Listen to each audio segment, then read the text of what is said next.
प्रश्नकाल यानी वो सवाल जिसका पूछा जाना जरूरी है। नमस्कार, मैं हूं सुशांत सिन्हा और आज प्रश्नकाल में ऑपरेशन कुबेर। दरअसल नोटबंदी के बाद आपने ये सुना होगा और देखा भी होगा जब कई जगहों से नोटों की गड्डियां, बोरों में भरी गड्डियां पकड़ी जा रही थी। लेकिन तब लोग ये सवाल उठा रहे थे कि ठीक है, आपने नोट तो पकड़ लिया, लेकिन उस फ्लैट को कैसे खोजेंगे और जब्त करेंगे जो किसी परिवार के किसी और सदस्य के नाम पर या किसी काम वाले के नाम पर। उस प्लॉट का पता कैसे लगाएंगे जो किसी तीसरे के नाम पर ले रखा है। उस गहने जेवरात का क्या होगा जिसे सेफ में भर भर कर छिपा कर रखा गया है। लेकिन नोटबंदी के बाद अब ऐसे मामलों का तेजी से खुलासा हो रहा है। सरकार की बड़ी एजेंसियों में से ईडी यानी इन्फोर्समेंट डायरेक्टरेट ने 12,000 करोड़ की संपत्ति सिर्फ पिछले 15 महीने में जब्त की है। ईडी ने ऐसा कर अपने 10 साल के रिकॉर्ड को ध्वस्त कर दिया है।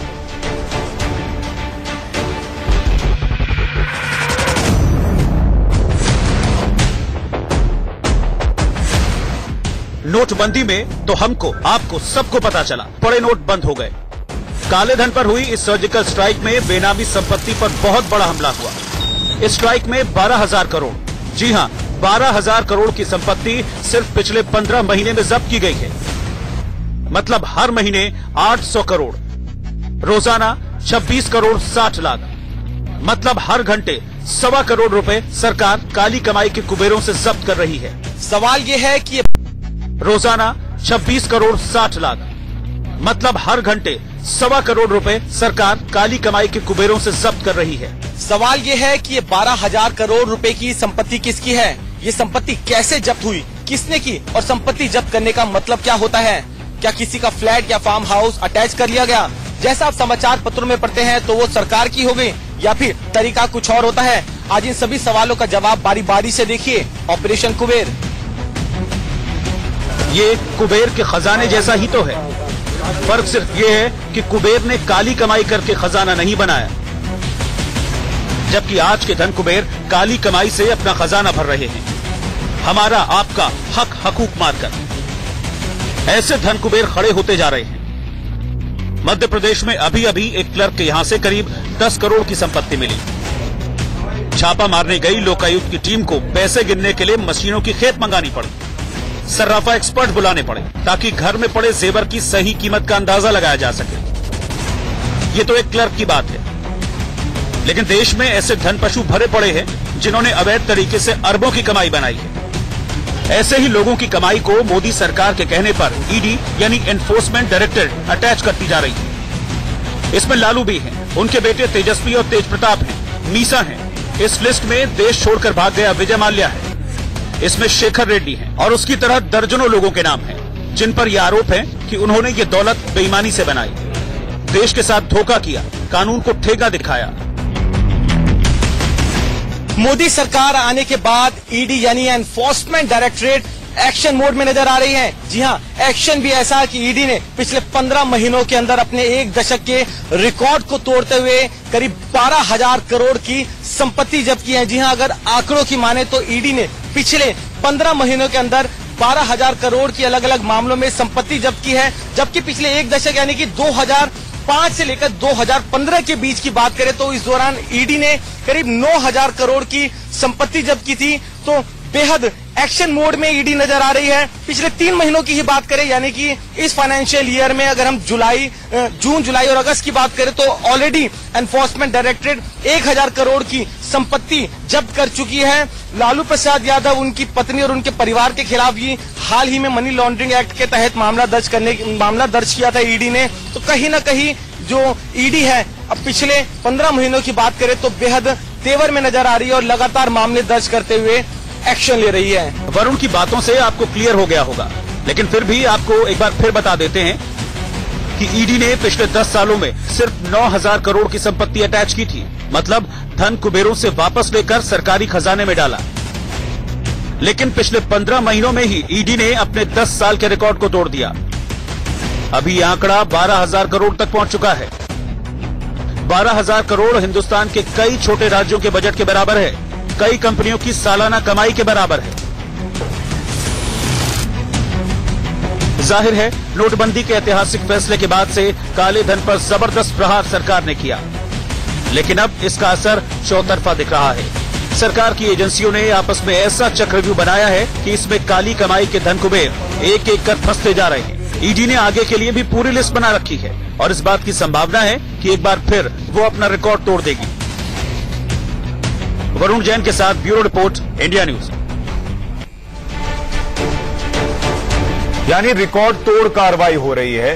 बेनामी संपत्ति और काले धन से अर्जित की गई दूसरी संपत्तियों को मिला दीजिए तो 15 महीने में 12,000 करोड़ की संपत्ति जब्त की गई है, जो कि अपने आप में रिकॉर्ड है। इससे पहले ऐसा नहीं हुआ। ईडी की तरफ से अटैच संपत्ति यानी सरकारी खजाने में वापस की गई दौलत का आंकड़ा इतनी तेजी से बढ़ाने वालों में 3 लोगों का अहम किरदार है। पहला विजय माल्या, दूसरा लालू यादव और तीसरा शेखर रेड्डी। वैसे मैं एक बात साफ कर दूं कि कुल संपत्ति जो अटैच की गई है वो भले 12,000 करोड़ की है, लेकिन जैसे मैंने कहा कि इसमें बेनामी संपत्ति करीब 1,000 करोड़ की है। 1,000 करोड़ और ये लगातार बढ़ती जा रही है। 15 महीने में ईडी ने जो बेनामी संपत्ति अटैच की है उसमें बड़ी हिस्सेदारी सिर्फ 2 लोगों की यानी लालू यादव और विजय माल्या की।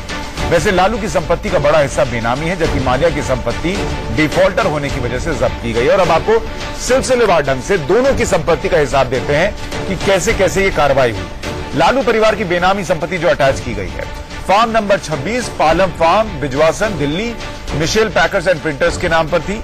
मीसा भारती और शैलेश जो कि दामाद है लालू यादव के, उनके नाम पर थी। कीमत बताई इन्होंने 1 करोड़ 40 लाख, बाजार में इसका मूल्य 40 करोड़ रुपए, ये जब्त कर ली गई। दूसरी संपत्ति देखिए, ये है 1088 न्यू फ्रेंड्स कॉलोनी दिल्ली में एबी एक्सपोर्ट्स प्राइवेट लिमिटेड के नाम पर। इसके मालिक जो हैं तेजस्वी, चंदा और रागिनी यादव हैं, जो कि बेटे और बेटियां हैं। बताई गई कीमत 5 करोड़ रुपए की है, लेकिन इसका भी बाजार मूल्य 40 करोड़ रुपए का है। इसके अलावा जलालपुर सिटी दानापुर जो कि पटना के करीब है, उसमें पटना में 9 भूखंड डिलाइट मार्केटिंग प्राइवेट लिमिटेड के नाम से थे। मालिकाना हक राबड़ी देवी और तेजस्वी यादव का था। बुक वैल्यू 1 करोड़ 90 लाख रुपए की बताई गई है, लेकिन इसका बाजार मूल्य 65 करोड़ रुपए का है और ये भी जब्त कर ली गई है, अटैच कर ली गई है।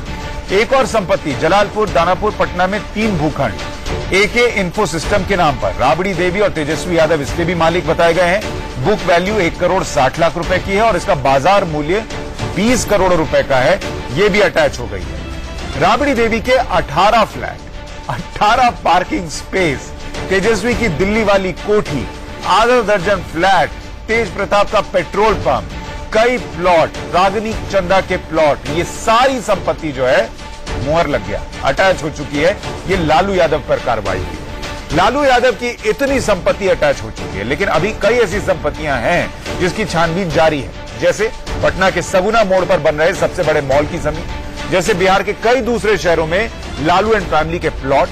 बीजेपी का आरोप है कि ऐसी 26 संपत्ति तो सिर्फ पूर्व डिप्टी सीएम तेजस्वी यादव के पास है, जबकि मीसा और उनके पति शैलेश पर भी देश के अलग अलग हिस्सों में बेनामी संपत्ति बनाने का आरोप है। खैर, जांच एजेंसियां जिसमें सीबीआई है, ईडी है, इनकम टैक्स है, ये सब एक साथ लगे हुए हैं ताकि पुख्ता सबूत कोर्ट में रखे जा सके। मतलब लालू यादव और उनके परिवार के लिए आने वाले दिन और मुश्किल भरे हो सकते हैं। लेकिन आप सब माल्या की उस संपत्ति का ब्यौरा भी देखिए जिसे ईडी ने अटैच कर लिया, क्योंकि विजय माल्या पर आरोप है कि वो 9,000 रुपए की जो बैंक की संपत्ति है या बैंक से लोन लेकर वो फरार हो गए।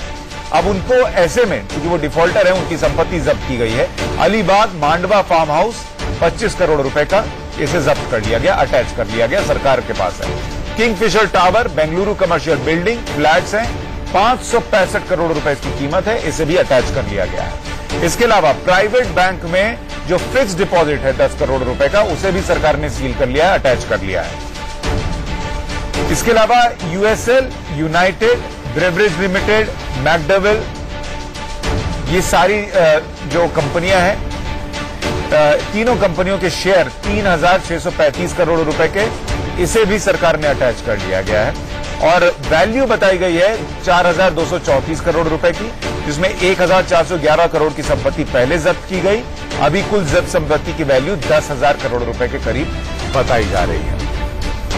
तो ऐसे में सवाल यह है कि वैसे माल्या और लालू की संपत्ति में एक फर्क भी समझ लीजिए। सवाल पर आएंगे, पहले फर्क समझ लीजिए। माल्या ने बैंक से पैसा लिया, 9,000 करोड़ रुपए लेकर ब्रिटेन फरार हो गया, जबकि लालू परिवार और दूसरे ऐसे लोगों पर यह आरोप है कि उन्होंने करप्शन के पैसे से, काली कमाई से दौलत जमा की। काली कमाई को सफेद बनाने के लिए मनी लॉन्ड्रिंग का इस्तेमाल किया गया। कानूनन दोनों जुर्म। अब हम आपको बेनामी संपत्ति को और आसान शब्दों में आपके सामने रखना चाहते हैं। बेनामी संपत्ति ने कैसे सरकार गिरा दी, कैसे कंगाल कर दिया, वो देखिए।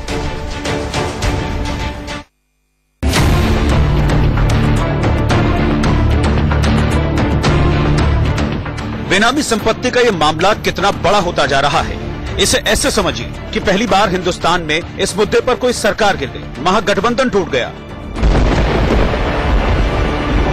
नीतीश लालू के बीच की दोस्ती में दरार पड़ गई। सुनिए, जब नीतीश से मीडिया ने इसकी वजह पूछी तो उन्होंने कैसे इस सारे बवाल और सवाल का ठीकरा बेनामी संपत्ति पर फोड़ा।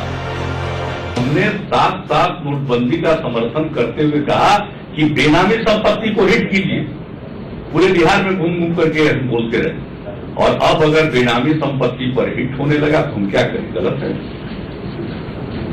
हम कैसे कर सकते हैं गलत? और अगर नहीं है बेनामी तो बताइए कि नामी है। नीतीश कह रहे हैं कि उन्होंने नोटबंदी का भी समर्थन इसीलिए किया था और तभी ये मांग की थी कि बेनामी संपत्ति पर भी हिट होना चाहिए, और हिट हुआ तो वो इसका विरोध कैसे करते। ये दीगर है कि बेनामी संपत्ति पर एक्शन से नीतीश इसलिए ज्यादा खुश हैं क्योंकि उनके लिए ये मामला एक तीर से दो शिकार जैसा रहा। भ्रष्टाचार के खिलाफ उनका इकबाल यानी समर्थन बढ़ रहा है, जबकि दूसरी तरफ उनके सियासी हिसाब किताब भी सेटल हो रहे हैं। वैसे हमने ये जानने की कोशिश इकोनॉमिक एक्सपर्ट से की। सवाल ये पूछा कि नोटबंदी की वजह से बेनामी संपत्ति के काले कुबेरों की लिस्ट हाथ लग गई है या बैंकिंग और संपत्ति पर निगरानी रखने वाली एजेंसियों की तेजी से डिजिटल मोड में आने की वजह से बड़ी सफलताएं मिलती जा रही है। जवाब सुनिए।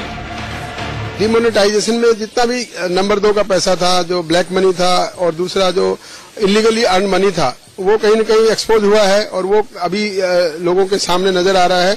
और ये जिस प्रकार से इनकम टैक्स के लॉज बदले हैं और सभी कुछ आधार से लिंक कर रहे हैं, और पैन कार्ड को भी आधार से लिंक कर रहे हैं, और इनकम टैक्स रिटर्न्स में भी ये सब हर चीज को मैंडेटरी कर दिया है। उससे जाहिर है कि जो नंबर 2 का पैसा है या ब्लैक मनी, जो इलगोटन मनी है, वो ज्यादा एक्सपोज हो रही है। जो एक्सपोज हो रही है तो फिर एनफोर्समेंट एजेंसीज को इसको काम ध्यान देने का लिए और अच्छा हो जाता है। फायदा हर तरफ से हुआ है। नोटबंदी के दौरान आर्थिक व्यवस्था तेजी से डिजिटल मोड में आई है, लेकिन लालू, माल्या और शेखर रेड्डी जैसे लोग तो जांच एजेंसियों के बेहतर कोऑर्डिनेशन की वजह से फंसे, और इन सब के ऊपर पुराने पीएमएलए कानून के तहत कार्रवाई हुई।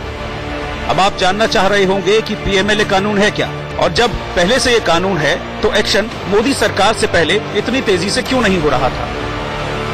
पीएमएलए का मतलब है prevention of money laundering act. देखिए, मनी लॉन्ड्रिंग का मतलब है कि गलत तरीके से कमाया हुआ पैसा, इलीगल तरीके से कमाया हुआ पैसा या ब्लैक मनी, उसको इलीगली या बेईमानी से आप अगर व्हाइट मनी में या एक सही धंधे में लगाने की कोशिश कर रहे हो तो वो मनी लॉन्ड्रिंग कहा जाता है, क्योंकि पैसा ऐसा है कि वो इलीगली कमाया हुआ है, ब्लैक मनी है, उसको किसी तरीके से बैंकिंग चैनल के थ्रू इलीगली बिजनेस में लगाने की कोशिश की जा रही है, यानी पैसे को लॉन्डर करने की कोशिश की जा रही है। गलत पैसे को एक तरह से कहीं धोके साफ सुथरा पैसा दिखाने की कोशिश की जा रही है, वो मनी लॉन्ड्रिंग है।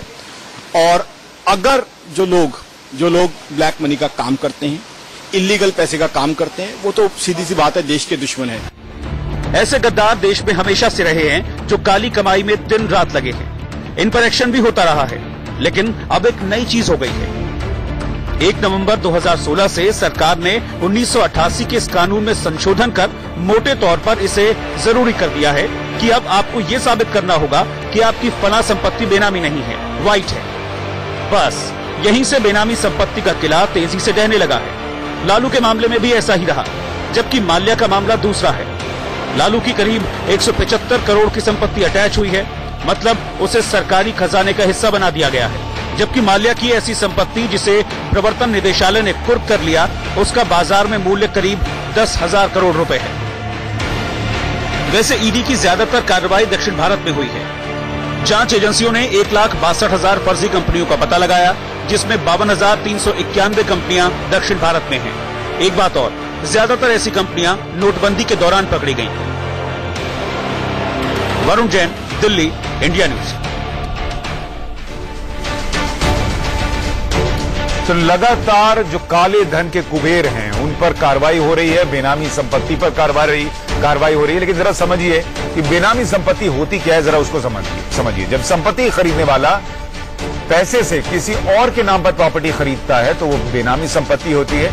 संपत्ति के खरीद में लगा पैसा आमदनी के ज्ञात स्रोतों से बाहर का होता है, यानी जो आपकी कमाई आप दिखाते हैं इनकम टैक्स रिटर्न में, उससे बाहर के पैसे से वो आप खरीदते हैं। खरीदार परिवार का कोई सदस्य हो तब भी संपत्ति बेनामी होती है, यानी ऐसा नहीं कि परिवार के किसी सदस्य को बेच दिया और आपने कहा कि अरे भाई ये तो परिवार में चल रहा था। नहीं, अगर वो संपत्ति का हिसाब आप कहां से पैसा लाकर खरीदा उसे नहीं दे पाए तो वो बेनामी है। कैसे ब्रह्मास्त्र बना है बेनामी संपत्ति कानून, वो देखिए। 1988 के पुराने कानून में संशोधन किया गया और ये संशोधन 1 नवंबर 2016 से बदले हुए कानून के साथ लागू हुआ। नए नियम के तहत हुआ यह है कि बेनामी संपत्ति जब्त करने का अधिकार अब आ गया है एजेंसीज के पास। बेनामी संपत्ति की लेन देन में सजा क्या है वो भी देख लीजिए। कुछ मामले में आरोपी को साबित करना होगा कि संपत्ति बेनामी नहीं है। दोषी पाए गए व्यक्ति को 7 साल तक की कैद हो सकती है। उसकी प्रॉपर्टी जो है उसे बाजार की कीमत के 1/4 के बराबर उसका जुर्माना भी भरना होगा, ये भी है। हालांकि ऐसा नहीं है कि पहली बार बेनामी संपत्ति या इकोनॉमिक ऑफेंस करने वालों पर हमला हो रहा है। हमला इससे पहले भी हुआ है, लेकिन मोदी सरकार में जांच एजेंसियों में कोऑर्डिनेशन बेहतर हो रहा है, एक्शन तुरंत हो रहा है। मगर एक टीम छापेमारी में अगर लगी होती है, अगर एक टीम, तो दूसरी टीम सबूत जुटा रही होती है और तीसरी टीम कोर्ट में खड़ी होती है। मतलब आरोपी को सोचने का मौका नहीं मिलता। वो सरकार के पुराने सुस्त रवैये की तरह सोचता समझता रहता है, तब तक एजेंसीज अपना काम कर चुकी होती है। बेनामी संपत्ति पर हमला आने वाले दिनों में और तेजी से बढ़ने वाला है, क्योंकि एक बार पैन और आधार जोड़ने का काम पूरा होते ही सरकार के रजिस्ट्री ऑफिस ऑनलाइन हो जाएंगे और लेन देन के अलावा पुराने फ्लैट प्लॉट को भी छिपाना करीब करीब नामुमकिन जैसा हो जाएगा। सरकार अपने स्तर पर पूरी तरह तैयार हो रही है और आने वाले दिनों में ऐसी संपत्तियों पर सर्जिकल स्ट्राइक की तैयारी चल रही है। लिहाजा अगर आपका भी कोई रिश्तेदार इस तरह की गतिविधियों में लिप्त है तो उन्हें जरूर आगाह कीजिए और उन्हें बोलिए कि ऐसा मत कीजिए, क्योंकि गलत ही होता है, भले आप कुछ दिनों के लिए उसे सही साबित कर लें। प्रश्नकाल में आज इतना।